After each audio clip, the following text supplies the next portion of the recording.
Washington স্টেটের spoken কাউন্ট্রিতে old trails দাবানল ইচ্ছাকৃতভাবে সৃষ্টির অভিযোগে ৩৭ বছর বয়সী অ্যারন ফার্নেচিকে গ্রেফতার করা হয়েছে। তার বিরুদ্ধে ইচ্ছাকৃতভাবে নাশকতার অভিযোগ আনা হয়েছে।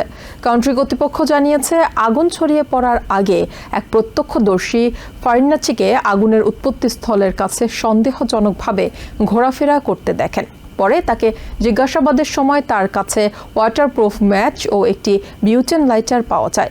স্পোকেন এলাকার ৩টি বড় দাবানলের ৭০০টির বেশি স্থাপনা ক্ষতিগ্রস্ত বা ধ্বংস হয়েছে এবং ৬০,০০০-এর বেশি বাসিন্দাকে নিরাপদ স্থানে সরে যাওয়ার নির্দেশ দেওয়া হয়েছে।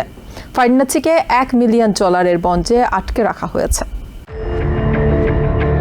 চলতি মাসের প্রথম দিনে ওয়াশিংটন স্টেটের স্পোকেন কাউন্টিতে দাবানলের সূত্রপাত হয়। ধীরে ধীরে দাবানল বাড়তে থাকে ও পুরো কাউন্টির বনাঞ্চলে ছড়িয়ে পড়তে শুরু করে। গত কয়েকদিনের দাবানলে কমপক্ষে ৭০০ ভবন ধ্বংস হয়েছে, ঘর ছাড়া হয়েছে ৬৪,০০০-এরও বেশি মানুষ। দাবানলের ঘটনার তদন্ত ও অনুসন্ধান শেষে অ্যারন এফ ফার্নেচি নামে ৩৭ বছর বয়সী এক ব্যক্তিকে গ্রেফতার করেছে স্পোকেন কাউন্টি পুলিশ। এক সংবাদ সম্মেলনে কাউন্টি শেরিফ জন নাওয়েলস এই তথ্য জানান। শেরিফ জানান, স্থানীয় সময় সোমবার বিকেল ৫টার দিকে সোয়াট টিমের সহায়তায় ফার্নেচিকে গ্রেফতার করা হয়। এর আগে ১ অগাস্ট সকাল ১০টার দিকে এই আগুনের সূত্রপাত হয় বলেও জানান তিনি জানান, দাবানল শুরুর দিন সকালে রেল লাইনের পাশে হাঁটার সময় ৬৪ বছর বয়সী এক প্রত্যক্ষদর্শী এক ব্যক্তিকে সন্দেহজনকভাবে গাছের কাছে দাঁড়িয়ে থাকতে দেখেন। বাড়ি ফেরার পর আগুন লাগার খবর পেয়ে 911-এ কল করে তার মেয়ে। পরে ঘটনাস্থলে গিয়ে দেখা যায় ঠিক ওই জায়গাতেই আগুনের সূত্রপাত হয়েছে। প্রত্যক্ষদর্শীর বর্ণনা অনুযায়ী ঘটনাস্থল থেকে ১.৫ মাইল দূরে সন্দেহজনক ফার্নেচিকে শনাক্ত করে পুলিশ। তার কাছে একটি লাইটারও পাওয়া যায় বলে জানান শেরিফ। ফার্নেচি ২০১০ সালে এরিজোনায় নিজের বাবাকে হত্যার অপরাধে প্রায় ১ দশক কারাভোগ করেছিলেন এবং গত বছর স্পোকেনে ২টি অগ্নিকাণ্ডের ঘটনায় তাকে জিজ্ঞাসাবাদ করা হয়েছিল, তবে গ্রেফতার করা হয়নি। তদন্ত শেষে তার বিরুদ্ধে আরও অভিযোগ আনা হতে পারে বলেও জানান শেরিফ।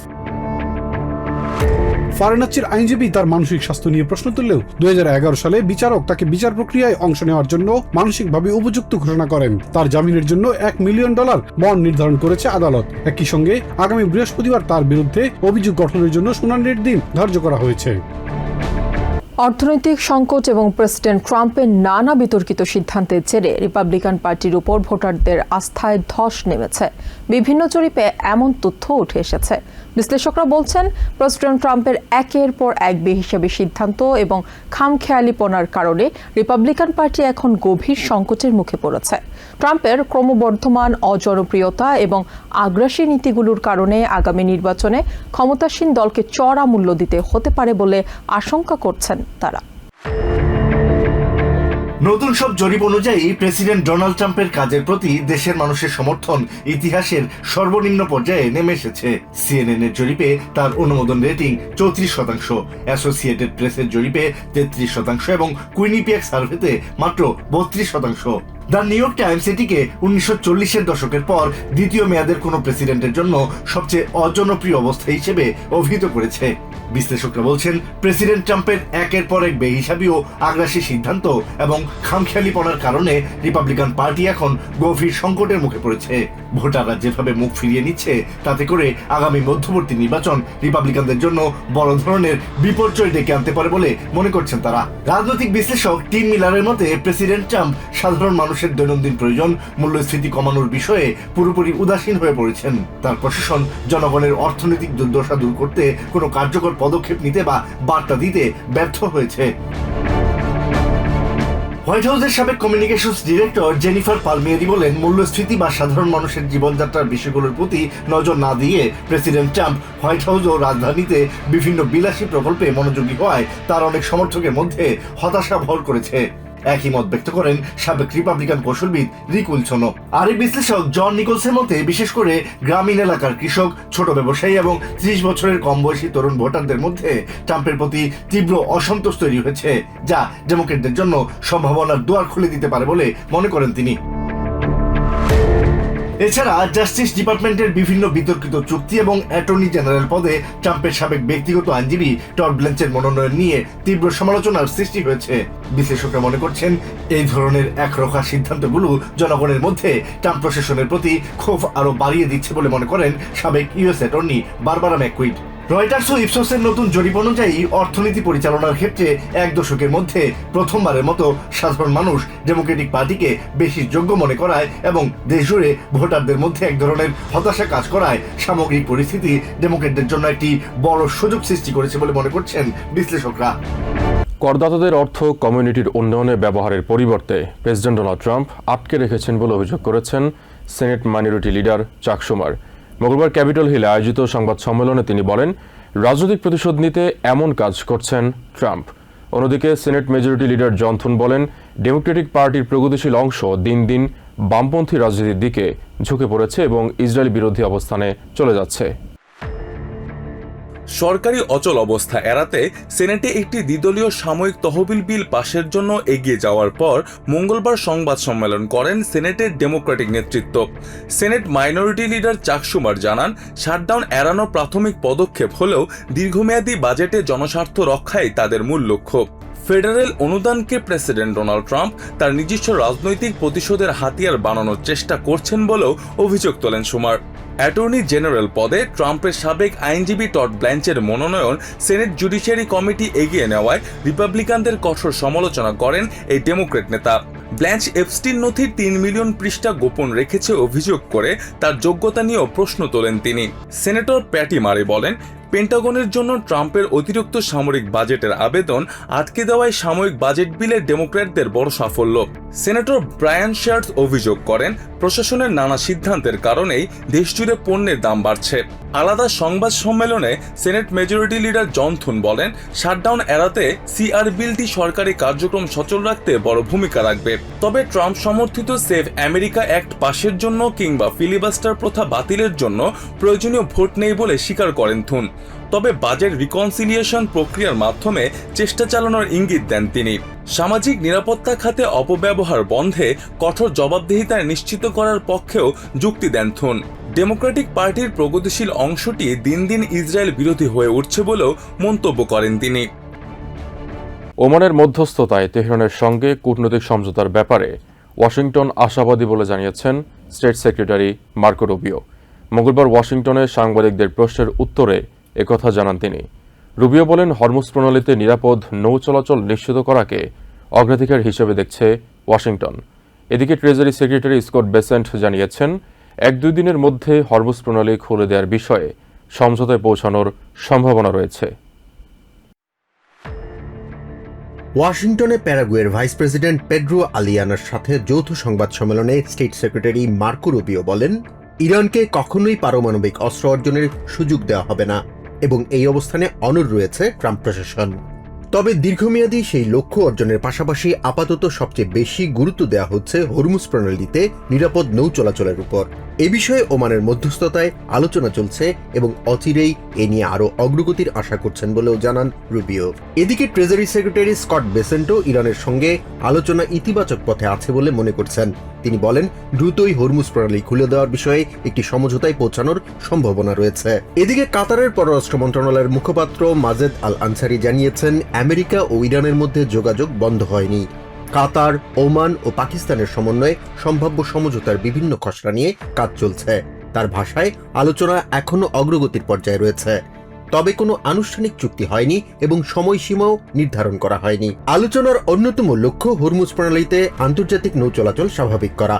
প্রস্তাবিত কাঠামো অনুযায়ী পারস্য উপসাগরে প্রবেশকারী জাহাজ ইরানের নিয়ন্ত্রিত জলপথ এবং বের হওয়া জাহাজ ওমানের নিয়ন্ত্রিত রুট ব্যবহার করবে। পাশাপাশি ইরান ও ওমানের মধ্যে সার্ভিস ফি ভাগাভাগির বিষয়টিও আলোচনায় রয়েছে। তবে কূটনৈতিক অগ্রগতির পাশাপাশি বেশ কিছু চ্যালেঞ্জও রয়েছে। ন্যাশনাল সিকিউরিটি কাউন্সিলের সাবেক ডিরেক্টর রিক গোল্ডবার্গের মতে, প্রণালীতে মাইন অপসারণ, ইরানের অভ্যন্তরীণ রাজনৈতিক মতপার্থক্য এবং সিদ্ধান্ত গ্রহণের জটিলতা এখনও সমঝোতার পথে বড় বাধা। একই সঙ্গে আঞ্চলিক অস্থিরতার কারণে বৈশ্বিক জ্বালানি বাজারেও অনিশ্চয়তা অব্যাহত রয়েছে। গোল্ডম্যান স্যাক্সের পূর্বাভাস, সংকটের স্থায়ী সমাধান না হওয়া পর্যন্ত আন্তর্জাতিক বাজারে তেলের দাম উচ্চ পর্যায়ে থাকতে পারে। অন্যদিকে গাজা ইস্যুতেও কূটনৈতিক তৎপরতা চালিয়ে যাচ্ছে কাতার। ইজিপ্ট ও তুর্কির সঙ্গে যৌথ বিবৃতিতে দেশটি গাজায় ইসরায়েলের সামরিক কর্মকাণ্ডের সমালোচনা করেছে এবং যুদ্ধবিরতির পরবর্তী ধাপ বাস্তবায়নে আন্তর্জাতিক সম্প্রদায়ের আরও সক্রিয় ভূমিকার আহ্বান জানিয়েছে। অ্যাটর্নি জেনারেল হওয়ার পথে আরও এক ধাপ এগিয়েছেন প্রেসিডেন্ট ডোনাল্ড ট্রাম্পের মনোনীত প্রার্থী টড ব্ল্যাঞ্চ। মঙ্গলবার তীব্র রাজনৈতিক বিতর্ক ও শেষ মুহূর্তের সমঝোতার পর তার মনোনয়ন 12-10 ভোটে অনুমোদন করেছে সিনেট জুডিশিয়ারি কমিটি। ফলে এখন পূর্ণাঙ্গ সিনেটে চূড়ান্ত ভোটের মুখোমুখি হবেন তিনি। এর আগে রিপাবলিকান সিনেটর জন কর্নিন ও থম টিলিস ব্ল্যাঞ্চের মনোনয়ন আটকে দেওয়ার হুমকি দিলেও বিতর্কিত $1.8 বিলিয়ন ক্ষতিপূরণ তহবিল বাতিলের নিশ্চয়তার পর তাকে সমর্থন করেন। তবে ডেমোক্র্যাটদের আশঙ্কা, ট্রাম্পের সাবেক ব্যক্তিগত আইনজীবী ব্ল্যাঞ্চ জাস্টিস ডিপার্টমেন্টের স্বাধীনতা ও রাজনৈতিক নিরপেক্ষতা রক্ষা করতে পারবেন না। মঙ্গলবার রিপাবলিকান নিয়ন্ত্রিত সেনেট জুডিশিয়ারি কমিটি দলীয় লাইনে 12-10 ব্যবধান ভোটে অ্যাটর্নি জেনারেল পদে টড ব্ল্যাঞ্চের মনোনয়ন পূর্ণাঙ্গ সিনেটে পাঠানোর জন্য অনুমোদন দিয়েছে। তবে তার এই মনোনয়ন এগিয়ে যাওয়ার প্রক্রিয়ায় সবচেয়ে বড় বাধা হয়ে দাঁড়িয়েছিল দুই রিপাবলিকান সেনেটর জন কর্নিন ও টম টিলিসের আপত্তি। তারা প্রেসিডেন্ট ডোনাল্ড ট্রাম্পের $1.8 বিলিয়ন এন্টি ওয়েপনাইজেশন ফান্ড নিয়ে প্রশ্ন তোলেন। দীর্ঘ আলোচনার পর টড ব্ল্যাঞ্চ নতুন একটি নির্দেশনা জারি করে নিশ্চিত করেন বিতর্কিত তহবিলটি বাতিল করা হয়েছে। পাশাপাশি তিনি স্পষ্ট করেন কর অব্যাহতির সুবিধা কেবল ট্রাম্প, তার দুই বড় ছেলে এবং ট্রাম্প অর্গানাইজেশনের অতীতের ট্যাক্স রিটার্নের ক্ষেত্রেই প্রযোজ্য। এরপরই কর্নিন ও টিলিস ব্ল্যাঞ্চের পক্ষে অবস্থান নেন। কমিটির অনুমোদনের আগে সেনেটর জন কর্নিন বলেন, জাস্টিস ডিপার্টমেন্টের দেয়া লিখিত ব্যাখ্যা তার উদ্বেগ দূর করেছে এবং ব্ল্যাঞ্চ এখন দায়িত্ব নেয়ার যোগ্য। একই সুরে টম টিলিস বলেন, বিতর্কিত তহবিল বাতিল হওয়ায় তিনি সন্তুষ্ট, তবে তিনি সতর্ক করে বলেন জাস্টিস ডিপার্টমেন্টকে অবশ্যই প্রতিশ্রুতি রক্ষা করতে হবে। অন্যদিকে ডেমোক্রেটিক সেনেটর ডিক ডারবিন ব্ল্যাঞ্চের মনোনয়নের তীব্র বিরোধিতা করেন। তার অভিযোগ, ব্ল্যাঞ্চের মৌখিক কিংবা লিখিত আশ্বাস কোনোটিই যথেষ্ট নয়। ট্রাম্পের সঙ্গে হওয়া কর সংক্রান্ত সমঝোতার মূল পক্ষগুলোর সই ছাড়া নতুন নির্দেশনা কার্যকর হবে না বলেও মন্তব্য করেন তিনি। আরেক ডেমোক্রেটিক সেনেটর কোরি বুকারও ব্ল্যাঞ্চের বিরুদ্ধে কড়া অবস্থান নেন। তিনি অভিযোগ করেন, ব্ল্যাঞ্চ জাস্টিস ডিপার্টমেন্টের স্বাধীনতার পরিবর্তে প্রেসিডেন্ট ট্রাম্পের স্বার্থ রক্ষায় কাজ করছেন। সেনেট ফ্লোরে টড ব্ল্যাঞ্চকে কোনোভাবেই সমর্থন দেবেন না বলে জানান ডেমোক্রেটিক সেনেটর অ্যামি ক্লোবুশার। তার অভিযোগ, রাজনৈতিক প্রতিশোধের হাতিয়ার হয়ে উঠছে জাস্টিস ডিপার্টমেন্ট। সেনেটর অ্যাডাম শিফ অভিযোগ করেন, ব্ল্যাঞ্চ এখনও প্রেসিডেন্ট ট্রাম্পের ব্যক্তিগত আইনজীবী হিসেবে ভূমিকা পালন করছেন। কমিটির অনুমোদনের পর এখন ব্ল্যাঞ্চের মনোনয়ন পূর্ণাঙ্গ সেনেট ফ্লোরে ভোটাভুটির জন্য উঠবে। সেখানে সংখ্যাগরিষ্ঠ ভোট পেলেই নতুন অ্যাটর্নি জেনারেল হিসেবে দায়িত্ব নেবেন তিনি। পেনসিলভেনিয়ায় মেডিকেড ও মেডিকেয়ার কর্মসূচিতে 4 মিলিয়ন ডলার জালিয়াতির অভিযোগে 19 জনের বিরুদ্ধে ফৌজদারি মামলা করেছে জাস্টিস ডিপার্টমেন্ট। মঙ্গলবার আয়োজিত সংবাদ সম্মেলনে assistant attorney general Colin M McDonald এ তথ্য জানান। সিএমএস অ্যাডমিনিস্ট্রেটর ডক্টর মেহমেদ অজ জানান, 96% ক্ষেত্রে রোগের ধরন অনির্দিষ্ট দেখানোয় জালিয়াতি শনাক্ত করা কঠিন হয়ে পড়ছে। কারাবন্দী বা বিদেশে অবস্থানরত ব্যক্তিদের নামে ভুয়া বিল তুলে স্বাস্থ্যসেবা কর্মসূচির অপব্যবহার করা হচ্ছে বলে জানান ইউএস অ্যাটর্নি ডেভিড ম্যাটকাফ। মঙ্গলবার এক সংবাদ সম্মেলনে জাস্টিস ডিপার্টমেন্ট জানায়, পেনসিলভেনিয়ার মেডিকেড ভিত্তিক হোম হেলথ কেয়ার কর্মসূচিতে প্রায় $4 মিলিয়ন বেশি জালিয়াতির অভিযোগে 19 জনের বিরুদ্ধে ফৌজদারি মামলা দায়ের করেছে তারা। Center for Medicare and Medicaid সার্ভিসেসের অ্যাডমিনিস্ট্রেটর ডক্টর মেহমেদ অজ বলেন, মাসভিত্তিক মেডিকেড ব্যয় পেনসিলভেনিয়া দেশের 5ম সর্বোচ্চ।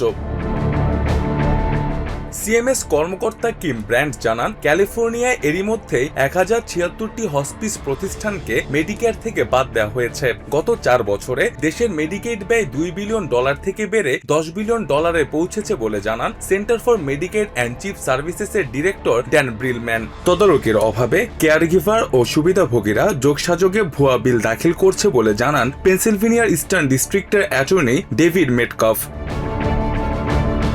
পেনসিলভেনিয়ার অ্যাটর্নি জেনারেল ডেভিড সান্ডে জানান, গত বছর মেডিকেড জালিয়াতিতে 115 জনকে দোষী সাব্যস্ত করে সর্বোচ্চ $41 মিলিয়ন উদ্ধার করেছে স্টেটটি। প্রতিদিন তাদের দপ্তরে প্রায় 6 মিলিয়ন লেনদেন পর্যালোচনা করা হয় বলে জানান হেলথ অ্যান্ড হিউম্যান সার্ভিসেসের inspector general T March Bell. Vice president JD ভ্যান্সের নেতৃত্বাধীন এই উদ্যোগ 15টি সংস্থাকে সমন্বিত করে এরই মধ্যে $1 বিলিয়ন জালিয়াতি ঠেকিয়েছে বলে জানান হোয়াইট হাউসের অ্যান্টি ফ্রড টাস্ক ফোর্সের executive director Scott Brady. Cinema দেখতে দর্শক সারিতে এবার শুধু মানুষ নয়, সামনের আসন পেল তাদের প্রিয় কুকুরও।